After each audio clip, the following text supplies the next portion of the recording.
Learners कैसे हैं? उम्मीद है कि आप सब अच्छे होंगे। तो आप सबका स्वागत है एक बार फिर से ऑल कम्युनिकेशन की पीवाईक्यू सीरीज में, जिसमें हम हर एक वीडियो में 10 क्वेश्चंस करते हैं। और ये हमारी special UGC net paper one की पीवाईक्यू सीरीज चल रही है, जिसमें हम अराउंड 2004 से लेकर के 2026 तक जितने भी क्वेश्चन आए हैं पेपर वन के, वो सारे के सारे कवर करने की कोशिश कर रहे हैं। अभी तक हम 230 क्वेश्चंस कवर कर चुके हैं कम्युनिकेशन के, और इसके साथ साथ रिसर्च एप्टीट्यूड के अराउंड 250 क्वेश्चंस कर चुके हैं, और इसी तरीके से टीचिंग एप्टीट्यूड के भी 200 क्वेश्चंस हो गए हैं, और मैथमेटिकल रीजनिंग के भी। तो हमारी ये 4 यूनिट है: communication, mathematical reasoning, teaching aptitude और रिसर्च एप्टीट्यूड, जिसको हम कवर कर रहे हैं। 2004 से लेकर के 2026 तक जितने भी क्वेश्चंस आए हुए हैं सारे के सारे कवर करेंगे। अब तक हमने 2004 से लेकर 2018 तक के इनके क्वेश्चंस कर चुके हैं। इन वीडियोस के बाद जितनी भी हमारी ये 20 पार्ट्स के बाद वाली जितनी भी वीडियो हैं, वो सारी 2019 के बाद वाली हैं। तो आप जा करके वो हमारी प्लेलिस्ट है, देख सकते हैं।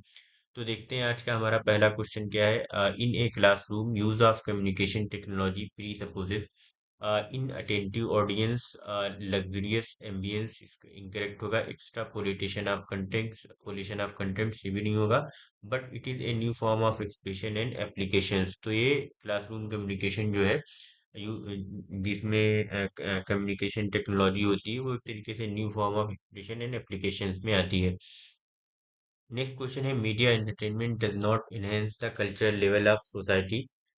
Most media entertainment encourages escapism, content quality. देखिए, जो आपका assertion जो दिया हुआ है, media content does not enhance the cultural level of society, ये इनकरेक्ट है, क्योंकि जो मीडिया एंटरटेनमेंट है, it can and often does enhance cultural levels. जैसे कि अगर हम बात करें फिल्म्स के थ्रू, डॉक्यूमेंट्रीज के थ्रू, क्वालिटी टेलीविजन के थ्रू, डिजिटल आर्ट के थ्रू, या कई बार कल्चरली रिच प्रोग्राम्स होते हैं कई, जो प्रमोट करते हैं वैल्यूज को, अवेयरनेस को और सोशल अंडरस्टैंडिंग को। तो जो असर्शन यहाँ पर दिया हुआ है वो इनकरेक्ट है। But most media entertainment encourages escapism not content quality, ये ठीक है, क्योंकि a significant portion of media entertainment is designed for escapism, prioritizing amusement कह सकते हैं, एंड रिलैक्सेशन ओवर इंटेलेक्चुअल या कल्चरल डेप्थ। तो इसका जो राइट आंसर हो जाएगा वो दैट इज ऑप्शन, अगर हमारा एसर्शन में फॉल्ट है तो option D, A false but R is true. Next question है, some of the barriers to effective communication are polysemy, simple language. देखिए, सिंपल लैंग्वेज तो बैरियर्स नहीं है इफेक्टिव कम्युनिकेशन का, but it is a part of effective communication, तो ये wrong हो जाएगा। यूज ऑफ क्लीशे सेंटेंसेस, ठीक है ये। और ये पॉलीसेमी, इसका मतलब ये होता है कि आप डबल मीनिंग वर्ड्स यूज करें, या ऐसे वर्ड जो उनकी मल्टी मीनिंग्स हो, कई सारे मतलब निकलते हो, तो उससे कम्युनिकेशन के प्रोसेस में थोड़ी सी प्रॉब्लम आती है। जो भी मैसेज दिया जा रहा होता है या भेजा जा रहा होता है, तो उसको ऑडियंस समझ नहीं पाती है, क्योंकि उन वर्ड्स की जो है बहुत सारी मीनिंग्स होती हैं। और इजी कंस्ट्रक्शन ऑफ आइडियाज, तो ये भी नहीं होगा बैरियर, बट ये दो बैरियर्स होंगे, ए एंड सी। तो option D will be the correct one. Next है, in the communication process signs derive meanings through the subjectivity of various components, objectivity of the decoder, या नेटवर्क ऑफ इंटर रिलेशंस, या फिर जो है आपका neutrality of neutrality of channel. तो इसका जो गाइस राइट आंसर होगा the network of interrelations. क्यों होगा? क्योंकि कम्युनिकेशन प्रोसेस में जितने भी साइंस होते हैं, जैसे कि वर्ड्स हो गए, सिंबल्स हो गए, इमेजेस या जेस्चर्स हो गए, do not carry meaning in isolation. There meaning emerge through क्या है, रिलेशनशिप विद अदर साइंस, जैसे कि cultural, social and contextual frameworks हो गए, और शेयर्ड कोड्स होते हैं कई बार, और कन्वेंशंस होते हैं between sender and receiver. So this idea comes from semiotics, where meaning is produced through a system, या फिर कह लें network of interrelations among signs. Next है, the sequential order of elements in classroom communication. तो हमें जो है sequential order बताना है क्लासरूम कम्युनिकेशन में, वो क्या है? तो देखिए, इसका जो सीक्वेंशियल ऑर्डर होगा वो that is awareness, interest, evaluation and knowledge. तो इसको हम समझ लेते हैं क्यों होगा ऐसा। क्योंकि जो अवेयरनेस होती है, टीचर जब क्लासरूम में आता है तो पहले क्या करता है, अवेयरनेस क्रिएट करता है अबाउट ए टॉपिक। तो सबसे पहले वो बताएगा कि हम जो है ये यहाँ पर डिस्कस करने जा रहे हैं। देन उसके बाद क्या करेगा, अवेयरनेस क्रिएट करते टाइम ही स्टूडेंट्स के अंदर एक तरीके से डेवलप हो जाती है क्यूरियोसिटी या मोटिवेशन, या कह लें कि इंटरेस्ट डेवलप हो जाता है। तो ये अवेयरनेस पहले नंबर पे आ जाएगा, पहले बताएगा। फिर स्टूडेंट्स के अंदर इंटरेस्ट डेवलप होगा, और फिर जो इंटरेस्ट होगा उसके बाद क्या होगा, इवेल्युएशन का प्रोसेस आएगा, जिसमें लर्नर क्या करते हैं, उन चीज़ों को एनालाइज करते हैं, इवेल्युएट करते हैं, इंफॉर्मेशन को समझते हैं पूरी।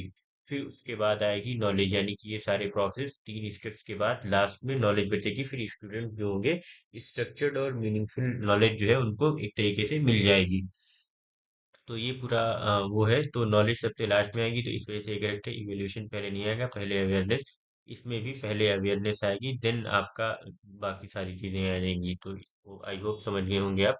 नेक्स्ट क्वेश्चन है, language of communication is also constitutes. तो इसमें हमें बताना है जो लैंग्वेज ऑफ कम्युनिकेशन है वो क्या कॉन्स्टिट्यूट करती है।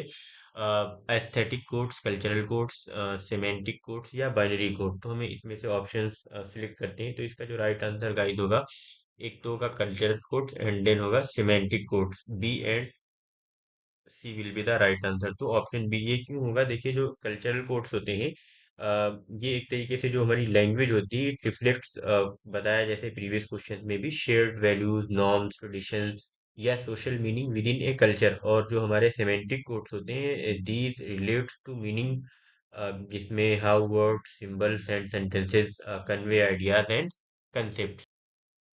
तो गाइस इस तरीके से जो इसके राइट आंसर हो जाएंगे बी एंड सी हो जाएंगे, जिसमें हमने समझ लिया है कि जो कल्चरल कोड्स होते हैं वो वैल्यूज, नॉर्म्स और ट्रेडिशंस को रिप्रेजेंट करते हैं। और जो हमारे सिमेंटिक कोड्स होते हैं, जैसे कि वर्ड्स कैसे यूज किए गए, सिंबल्स और सेंटेंसेस जो हैं वो कैसे कन्वे करते हैं आइडियाज को और कंसेप्ट्स को। बाकी जो एस्थेटिक कोड्स और बाइनरी कोड दिए हुए हैं, जो एस्थेटिक कोड है बेसिकली ये आर्ट और स्टाइल से रिलेटेड है, या कह लीजिए ब्यूटी से, rather than core structure of language. और जो बाइनरी कोड है ये एक तरीके से एसोसिएटेड है डिजिटल कम्युनिकेशन से एंड कंप्यूटिंग से, जिसमें बाइनरी कोड होते हैं नहीं, 0 एंड 1। तो एक तरीके से डिजिटल कम्युनिकेशन से रिलेटेड है। तो इस तरीके से B and C will be the right answer. Next question है, in a classroom content produced for a specific user will lead to personality development, content filtering, personalization और जनरल एकेडमिक इंटीग्रेशन। तो इसका जो राइट आंसर होगा वो personalisation होगा। ठीक, जब भी हम कंटेंट प्रोड्यूस करते हैं किसी स्पेसिफिक यूजर के लिए तो पर्सनलाइजेशन में आएगा। एसर्शन दिया हुआ है यहाँ पे, the correlation function of mass media is vital for any society. ठीक है, तो करेक्ट है। फिर रीजन है यहाँ, interpretational aspects that include advertising and public relation shape and influence public opinion. तो ठीक है, ये दोनों चीजें करेक्ट हैं। और जो रीजन है वो एसर्शन को करेक्टली एक्सप्लेन कर रहा है कि correlation function of mass media is vital, यानी बहुत इंपॉर्टेंट है फॉर एनी सोसाइटी। तो ये option A will be the correct one.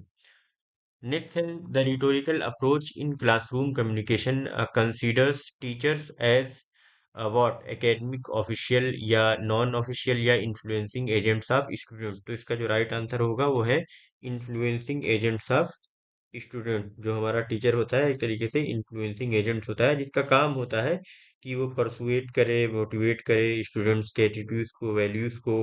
ठीक, ये सबको वो इन्फ्लुएंस करे एक तरीके से, उनकी जो अंडरस्टैंडिंग है और जो जो कुछ भी वो सिखा रहा है उसको अच्छे से कायदे से इन्फ्लुएंस करे। नेक्स्ट क्वेश्चन है, अच्छा इसका ये क्वेश्चन नंबर 239 था, ये ऐसे मिस हो गया है।